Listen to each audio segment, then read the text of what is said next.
Today, we will focus on two crucial threads: the Russia-Ukraine situation and the China-US trade war. At first glance, these two seem to have nothing in common.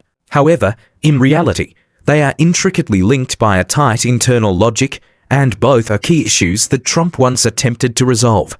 Nevertheless, judging from the current situation, both Russia and China are engaged in an intense psychological game with Trump, a game that is thrilling and gripping.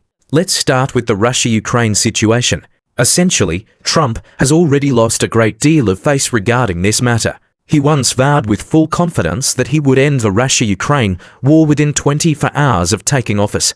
But now, as he is approaching his 100th day in office, there has been no progress in the situation at all. Just last weekend, the Pope of Rome passed away, and a funeral was held. Both Zelensky and Trump attended the funeral. Before the funeral began, the two of them had a face-to-face conversation for about 20 minutes in the middle of an open square under the gaze of journalists' cameras. Given that Zelensky can speak English, it is reasonable to assume that English was the language of their conversation. As for the specific content of their talk, it remains unknown to the outside world. Yet, after the conversation, both Trump and Zelensky expressed that the talk was promising and had gone well. They both emphasized that it was a conversation of great symbolic significance, and Trump also made similar remarks on his social media. However, at the same time, Trump's attitude towards Putin has undergone a change, and his words have become rather unkind. In the past, although Trump couldn't be said to praise Putin highly, he at least showed a certain degree of mutual understanding. But this time, he spoke abusively towards Putin. The reason is quite simple. Putin has been reluctant to give Trump the answer he desires and has been slow to show him respect. Trump threatened on social media that if Putin didn't agree soon, he believed that Putin didn't want to end the war at all and the United States would unilaterally strengthen sanctions against Russia. But anyone with a discerning eye knows that sanctions can only achieve so much. Previously, Putin had been constantly engaging in a psychological tug-of-war with Trump, causing Trump a great deal of headache. Nevertheless, according to the latest news, Putin met with Trump's Middle East envoy, Vitkov, in Moscow yesterday.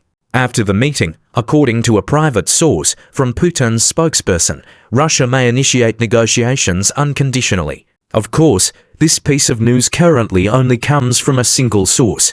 If it can be verified, it would mean that the stage of Putin's extreme pressure on Trump may soon come to an end. It is evident that in the Russia-Ukraine war, the development of the situation is far more complex than Trump had imagined. When the war will end, how it will end, and what the situation will be like after its end are largely being led by Putin, with Trump having no choice but to follow passively. Just as the German media translated Trump's words into German, Trump believes that Putin has no intention of ending the war at all and is simply leading the United States around in circles. This statement is indeed incisive. When we turn our attention to the China-US trade war, the situation is strikingly similar.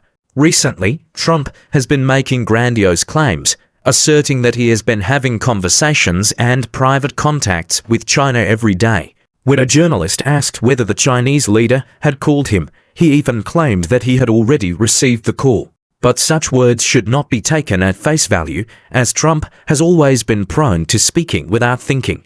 The Chinese Ministry of Foreign Affairs has already firmly denied this claim.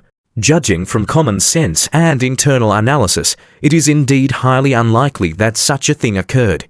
At the current stage, there is no reason for the Chinese leader to call Trump directly. It should be noted that the China-US trade war, although it has not lasted long, is a contest of wills between the two sides to see who will flinch first in this showdown.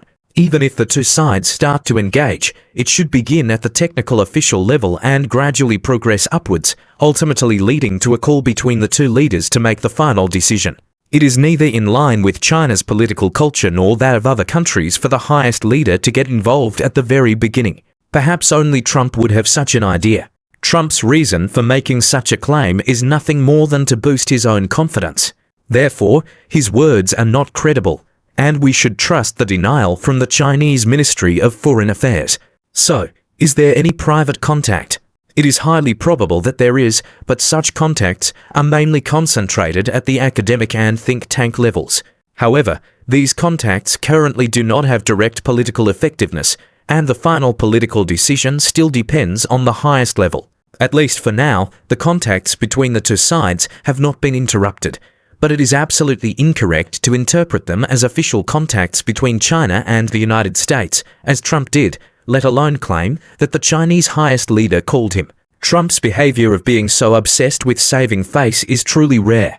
There is an opinion that I find quite reasonable, which is that before formal negotiations between China and the United States, there needs to be a battle. Here, the battle does not refer to a real war but rather a fierce competition in areas such as trade, aiming to establish rules and regulations for Trump. Just as I have been emphasizing last week, considering the current situation, it is both possible and even necessary to let the situation develop for a while longer. However, it is essential to maintain a proper balance. For example, the Commerce Department could conduct an investigation to identify which enterprises have suffered the most significant losses in the trade war and provide them with appropriate subsidies. This is not merely an economic measure to help enterprises weather the storm, but also an integral part of the country's strategic deployment. Enterprises have made sacrifices for the national strategy on the front line, and such sacrifices are worthy of recognition.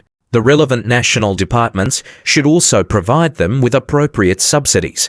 But this process should not be prolonged. The turning point could be set when Trump feels the pain deeply. On the one hand, when the US financial market is severely hit and Trump's power base and a series of other foundations are threatened.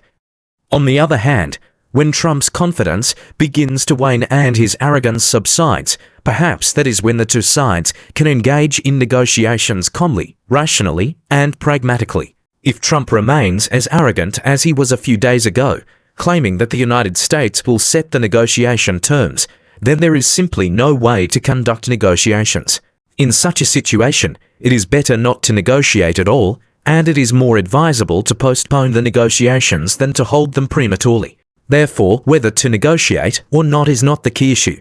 Ultimately, negotiations are inevitable, but the crucial points are when to start the negotiations and what results to achieve. If the negotiations are not going to be successful, it is better to postpone them for the time being. Recently, we need to clarify some facts. We believe that the Chinese highest leader will not call Trump directly. Trump's so-called phone call is likely an attempt to package the contacts between scholars at lower levels as connections between the Chinese leader and himself to satisfy his need for face. However, private contacts do exist. Engaging in a game before formal negotiations is, to a certain extent, in line with the way Russia and Putin operate. If both China and Russia can teach Trump some lessons, then the subsequent development of the situation will be even more fascinating. Whether you are paying attention to the intricacies or simply watching the excitement, we all need to be patient. Enterprises should strive to hold on, and the country should provide support. The relevant departments should conduct thorough research and analysis, grasp the right timing to intervene, identify the key points to undermine Trump's confidence, and determine which issues can make Trump take the negotiations seriously. Only when these conditions are ripe is it truly appropriate to start the negotiations. Thank you all very much for your attention.